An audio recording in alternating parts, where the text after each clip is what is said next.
kita dari mediator ini Pak, yang istilahnya melihat tentang kerajinan dan cara pembuatan resam ini. Gimana bisa dijelaskan? Ya baik, terima kasih dengan Pak Agus ya, Mas Agus ya. Saya senang udah datang ke sini. Nah itu proses hebatnya resam ini batangnya kita kupas, hasilnya dapat di dalam, dan ini seperti itu, seperti ini langsung bisa dibuat. Jadi Tuhan menciptakan bahan ini luar biasa, tanpa kita warna sudah kuat, bisa langsung dibuat.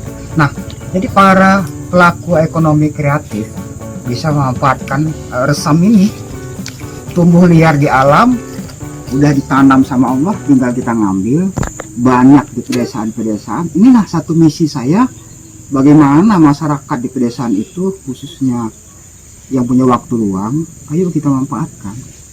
Karena apa? Ingat ya, alat tukar, definisi uang itu alat tukar. Nah kalau kita di desa punya ini banyak, topi ini ada merah putihnya. Jadi nanti suatu saat kita dalam rangka misi Cinta Indonesia, sama-sama kita pakai topi. Nah itu kebutuhannya banyak kan, Mas Agus.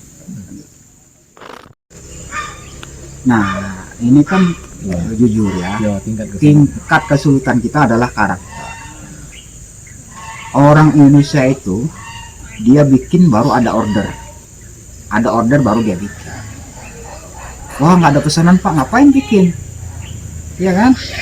Jadi karakter yang orang tidak mau menabung dengan produk yang ada. Begitu ada permintaan, barangnya nggak ada. Nah jadi karakter itu kita memulai bergerak ke pelosok-pelosok desa, ambil resam, bikin barangnya, bikin. Nanti pemerintah kita, pimpinan kita menginstruksikan, ayo Agustus kita pakai rame-rame, bisa 1 juta orang pakai kan. Mungkin baru provinsi Jambi, belum lagi Kalimantan, Sulawesi dan lain sebagainya. Nah komunitas ini lahir, harapan kita ekonomi gotong royongnya muncul. Kita bikin sama-sama, nanti kita jual sama dengan merek yang sama. Lalu dalam negeri ada pasarnya, luar negeri oke. Nanti orang luar negeri yang mungkin orang Indonesia yang di luar negeri, dia cinta Indonesia, dia bisa memakai topinya, ya kan? Seperti itu. Dengan kemauan itu, nah orang buta huruf, dengan nggak bisa baca, nggak bisa tulis. Setiap hari dia nebang hutan, dia menabur biji karet. Akhirnya pohon kebun karet itu ribuan hektar. Setiap hari dia jalan mau nanam pohon karet, bijinya dia kumpul, hidup. Ya, hidup. Dia suruh orang nyadar bagi hasil. Nah, orang kaya pun nggak mampu membeli lahan seluas itu, tapi dia zaman itu ada kemauannya untuk punya kebun. Makanya saya bilang, saya udah ngomong sama Kades, kalau desa ini kita buat wisata buah, dari jalan sana kiri kanan ada lahan, kiri kanan tanam kelapa, ada puluhan ribu batang kelapa sepanjang batang kelapa. Itu punya desa. Berapa ribu sehari kita panen kelapa mudanya? Kali kan 5.000, ya kan? Misalnya katakanlah 1.000, aset sehari kali 5.000, 5 juta. 5 juta bisa mensejahterakan karyawan desa per hari loh, 5 juta. Kalau 1.000 pohon.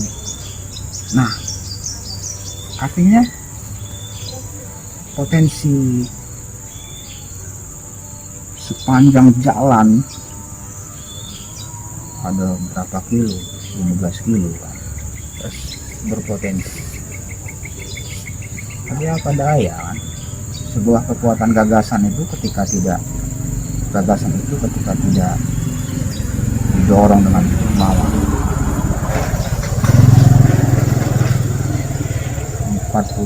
20 tahun yang lalu, 40 tahun yang lalu kita makan gudeg di Jogja sama teman SMA di Jogja nih, naik kereta api. Nah kemarin 2 minggu kita reuni sama kawan SMA di Tunggal, kita makan berdua jam 11 malam ya. Artinya apa? Ada 2 perbedaan ekonomi. Jadi dia orang kaya, kita background yang miskin. Dia tidak melihat dia orang kaya, dia orang miskin. Kita memakan bersama dengan kanak-kanak teman satu kelas gitu. Nah, artinya kemauan kita untuk membangun sebuah komunikasi, kita bisa duduk ya, buktinya kita bisa ketemu ya kan. Ya begitu juga di event-event besar gitu, kita mau juga ikut. Misi utama kita ini mensejahterakan orang-orang yang menganggur, terutama ibu-ibu. Dia udah beres masak, kita ajarin ibu-ibu itu membuat sesuatu, habis itu kita carikan pasarnya. Tetapi kan balik lagi, kalau nggak ada pesanan, mereka bilang siapa yang membayar kan itu. Nah, kalau kita pesan numpuk barangnya, kapan lakunya? Kesulitan itu bisa teratasi ketika ada event. Misalnya kita tahunan nih, di tahun misalnya Agustus itu kita misinya 1 juta orang pakai topi. Artinya produksi setahun kan, bikin terus. Nah, event itu kita dulu, jadi festival idea resam itu kita tunggu kapan itu bisa lahir. 1 juta orang serempak dalam 1 hari itu dia pakai topi. Nah, jadi itu misi kedepan. Ketika itu terjadi festivalnya, kita masyarakat di pedesaan membuat